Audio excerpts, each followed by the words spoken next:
Welcome, and thank you for joining me. As you settle into your blankets and let the hum of the day fade into the quiet of night, allow your mind to drift, slowly, gently, back in time. Tonight, we'll journey far from modern noise to a world shaped by a slow and steady rhythm, a land of sun-baked earth, gentle river currents, and eternal stone. This is the Nile Valley, but not the Egypt of golden tombs and mighty pharaohs, not the Egypt of tourists or textbooks. Tonight, we visit the Egypt of the forgotten millions, the men and women who lived not in pyramids, but in mud-brick homes, who worshipped gods not in towering temples, but in humble household shrines, who built the monuments, carried the grain, and turned the soil with bare hands, and then, quietly, vanished beneath the sand. In 4 parts, we'll uncover their world. First, we'll step into the sandals of an ordinary peasant and feel the daily rhythm of work, food, family, and the rising floodwaters of the Nile. Next, we'll follow the strange and subtle path of a woman who became king, Hatshepsut, the pharaoh history tried to forget. Then deep in the desert, we'll walk through a forgotten workers' village, where graffiti and tools left behind whisper the secrets of those who carved eternity into stone. And finally, we'll spend an evening with Egypt's elite, the priests and scribes whose world was one of incense, scrolls, and sacred silence. Let the stillness of history settle over you like the desert night. Close your eyes and imagine yourself waking up in the cool blue light of ancient Egypt. Segment 1. Mud, bread, and blisters in ancient Egypt. Imagine you are a farmer in ancient Egypt. The year is somewhere around 1500 BCE.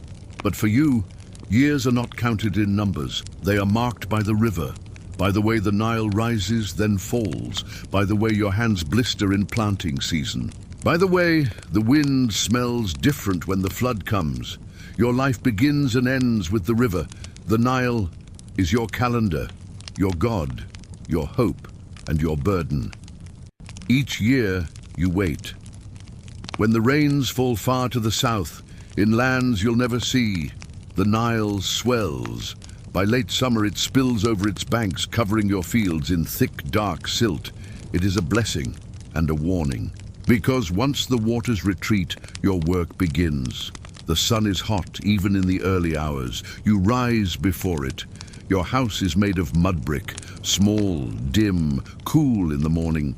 Its walls are rough but comforting, shaped by the same hands that dig into the soil. You eat a simple meal, if anything. Some bread, flat and dense, a drink of sour beer, cloudy, low in alcohol, but full of calories. Your wife has risen before you to grind the grain. She does it every morning, stone on stone, over and over. The air smells of ash from last night's fire. The hearth is small, shared with others. There are no chimneys. The smoke stains the ceiling. Outside, your fields stretch toward the shimmering horizon. The soil is thick, almost black, so fertile it almost glows when it's wet. But there are no machines. No beasts of burden unless you are lucky. So you bend, you lift, you scatter seed by hand. You work with your neighbors, sometimes for your own land, more often for your lord, or for the temples who own more land than anyone. The taxes are measured not in coins, but in grain. If the harvest is poor, the pain is yours. If it is rich, the grain goes upward. The heat builds through the morning. You wear a simple linen kilt, rough spun and often reused. Your skin darkens, your shoulders ache. The flies are relentless. There is no shade in the fields. When midday comes, you rest briefly, only briefly. A handful of dates, perhaps a bit of dried fish, water from a clay jar. Then back to work, digging canals, clearing debris, watching the clouds for signs of trouble. Every year you worry. Will the flood be too little? Too much? If it fails, the land cracks. If it overwhelms, the village is washed away. You do not read or write, but you know the sacred cycle of your world. The great gods, Osiris, Isis, Ra, are always watching. You offer thanks, small prayers, scraps of food on little altars. Your home may have a shrine tucked into a corner, a carved figurine, maybe a crude drawing. Your children grow up in the dust. They play with clay dolls and chase each other barefoot. They work beside you as soon as they are strong enough. The village is small. You know everyone. The gossip, the feuds, the loves, the sorrows. At night, your body is heavy with exhaustion. You lie on woven mats close to your family, the air thick with the scent of people and grain and fire. Sometimes you dream of more, but more is far away. In the cities, in the temples, in the palaces behind walls of gold. Here in the Nile Valley, your world is quiet, predictable, beautiful, in its own unyielding way. The rhythm of life continues. Plant, harvest, pay, pray, and always. The river and rising, falling, returning. It is never truly yours, but it is always there. The segment 2, Hatshepsut, the pharaoh in disguise. Now let your thoughts drift upward from the low fields and blisters of the Nile Valley to the carved halls of palaces and temples, to a place where names are etched in stone, and one name in particular was both proclaimed and carefully erased. Imagine yourself walking through the cool shadows of a limestone colonnade. The pillars stretch high above your head. The air smells of incense and beeswax. The light shifts slowly through slatted ceilings, casting long lines across the walls. Walls filled with painted hieroglyphs and images of gods. And there, between depictions of divine kings and sacred rituals, you find something strange, a face, delicate, strong, feminine, and yet wearing the beard of a king. This is Hatshepsut, a woman, a pharaoh, and for a time the most powerful person in the ancient world. But hers is not the story of conquest or war. It is not a tale of brute strength or flashing swords. Hers is a quiet, careful story. One of patience, of presentation, of playing the long game in a world that was not made for her. Hatshepsut was born around 1507 BCE, the daughter of Pharaoh Thutmose III. As was custom, she married her half-brother Thutmose II. This kept royal bloodlines pure, or as close as the court deemed necessary. When Thutmose II died young, a boy was named successor, Thutmose III, Hatshepsut's stepson, but he was still a child, too young to rule alone, and so Hatshepsut stepped in. At first, she ruled as regent, a placeholder, a guiding hand. But as the years passed, she took more and more of the throne for herself. She was never crowned queen, she was crowned king, and this mattered. Because in the Egyptian worldview, kingship was divine, masculine, fixed. A pharaoh was not simply a ruler, he was Horus on earth, the son of Ra, a god in human form. And so, to take power, Hatshepsut had to become something more than a woman. She adopted the regalia of a male king, ceremonial beard, headdress and kilt. In statues, she appears both as herself and as an idealized male pharaoh. In inscriptions, she is sometimes referred to as His Majesty, but not always. The line between her true self and the persona she wore is always blurred. She ruled for more than 2 decades, and under her leadership, Egypt prospered. Temples were restored, trade routes reopened, art flourished. One of her greatest achievements was the expedition to Punt, a mysterious land to the south, rich in incense, ebony, and exotic animals. Ships sailed far beyond familiar waters, returning with treasures and tales that dazzled the court. At Deir el-Bahari, she built a mortuary temple of breathtaking design, terraced, columned, and carved into the cliffs, a structure as elegant as it was eternal. And yet, after her death, something strange happened.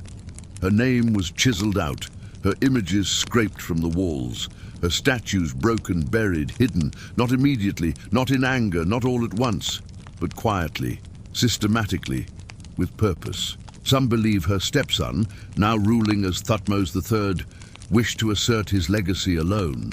Others say it was later priests, disturbed by the idea of a woman on the throne. Still others suggest politics we may never fully uncover, but for nearly 3,000 years, Hatshepsut disappeared. It was only in the 19th and 20th centuries, through fragments, cartouches and detective work, that she was pieced back together. Her mummy may have been found, an unassuming body, once thought to be a nurse, now identified by a missing tooth that matched a jar once sealed with her name. Today, she stands among the most fascinating rulers of Egypt, not because of conquest or scandal, but because she ruled when no one expected she could. She played the part, wore the crown, chose the beard, built her own legacy, and then vanished into the stone. Now her temple watches the desert, silent, enduring, waiting. Segment 3, Tombs of the Unknown Workers. Let the wind shift again, gently. Now we drift away from the royal courts and divine rituals. We cross the desert, past the green edge of the Nile Valley, up winding paths, into the Theban hills. The sun here is sharp and dry. The air is quiet, emptied of birdsong, filled only with the whisper of sand. Beneath this desert lies the Valley of the Kings, eternal resting place of Egypt's pharaohs. But we will not enter those grand tombs tonight. Instead, we turn to a nearby hollow, small, dusty, and long forgotten. It is called Deir el-Medina, and it tells the story of the ones who built eternity. This was a village of workers, craftsmen, artists, stonecutters, and scribes. They lived not among the tombs, but above them. For generations, they carved the final homes of Egypt's rulers, cutting through rock, painting gods and stars onto walls that would never again see daylight. They were not peasants in the fields, but neither were they nobles. They held a rare status, skilled, literate, and set apart. Their work was sacred, their lives structured, secretive, and contained. The village itself was small, perhaps a few dozen houses, built of mud brick, neatly arranged, separated by narrow lanes. A high wall enclosed the settlement, not to keep enemies out, but to keep its people in. These workers were entrusted with the most sensitive secrets of the kingdom.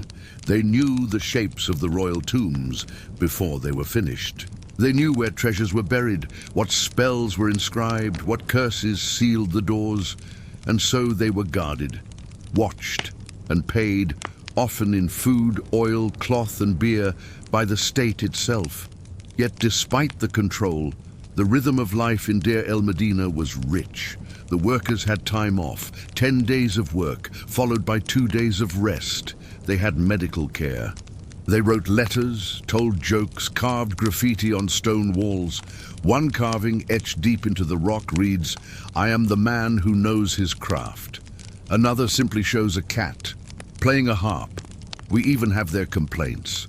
On one now famous ostracon, pottery shards used like scrap paper, one man writes a note of protest. He says the grain rations are late, that the work is being delayed, that they are hungry. And so, in the 12th century BCE, a quiet moment in history occurred, a workers' strike. They stopped work, they sat at the edge of the tombs, and they waited. No weapons, no fire, just silence and insistence. Eventually, they were heard and fed. But not all was peaceful. Some workers, perhaps desperate, perhaps greedy, would one day return to these tombs, not to build, but to rob. They knew where the gold was. They knew the weak points in the seals. And over time, even some among them succumbed to temptation. Records show confessions, trials, quiet punishments. And then, silence. Deir el-Medina was abandoned in the later New Kingdom. Its people vanished, its homes filled with sand, its story buried. It was only in the 20th century that archaeologists uncovered it again, nearly intact. Tools still in place, chests still locked, jars still labeled. Here was a world paused in time, Not the grand monuments, but the everyday, the human, the scribbled notes, the worn sandals, the forgotten names, and the most striking detail of all, these workers built their own tombs. Small, yes, but rich in color and care. Some still bear beautiful paintings of the afterlife, their own visions of eternity, crafted by their own hands. They carved paradise, not only for kings, but for themselves. Here, beneath the desert sun, the unknown workers dreamed of rest, of balance, of order, and in the quiet ruins of Deir el-Medina, that dream lingers. Segment 4, Dinner with the Priest Class. Now, imagine once more that the sun is setting over the Nile. The air is golden. The date palms sway lightly in the breeze. And as twilight deepens, you enter another world entirely. A world not of toil or dust, but of sacred rituals, ink-stained fingers and scented oils. Welcome to the life of Egypt's scribes and priestly elite. It is the end of a long day in Thebes, sometime around 900 BCE. The temple precinct looms vast and silent, its pylons stretching into the darkening sky. Inside, the priests move like shadows, tending to lamps, making quiet offerings, reading from papyrus scrolls in soft, rhythmic tones. But we are not here to follow the ceremony, we are invited to dinner. And so we slip behind the scenes, through private courtyards shaded by fig trees, past pools filled with lotus flowers. A house awaits, large by village standards, but not a palace. Clean, ordered, decorated with plaster paintings of birds and gods. Inside, the air smells of roast duck, garlic, and fresh coriander. A scribe's wife fans the embers of the hearth. The children play with ivory dice, and on a low table, dinner is being arranged, simple yet abundant. Wheat bread sweetened with dates, lentil stew served in terracotta bowls, beer, cloudy and sour in tall ceramic jugs, and for the honored guests, perhaps some honey, dried figs, and meat from a recent temple sacrifice. The conversation is low and measured. The priests speak softly, not just out of politeness, but because they live lives of formality and control. These are not wealthy landowners or warriors. Their status comes not from inheritance, but from education, from access to knowledge, from their closeness to the gods. A temple priest in Egypt was more than a religious figure. He was a timekeeper, a record keeper, a healer, an astronomer. He read the stars. He memorized prayers. He bathed, often several times a day. He shaved his entire body to remain pure. He slept apart from his wife during periods of ritual duty. It was not an easy life, but it was one of structure, precision, and reverence.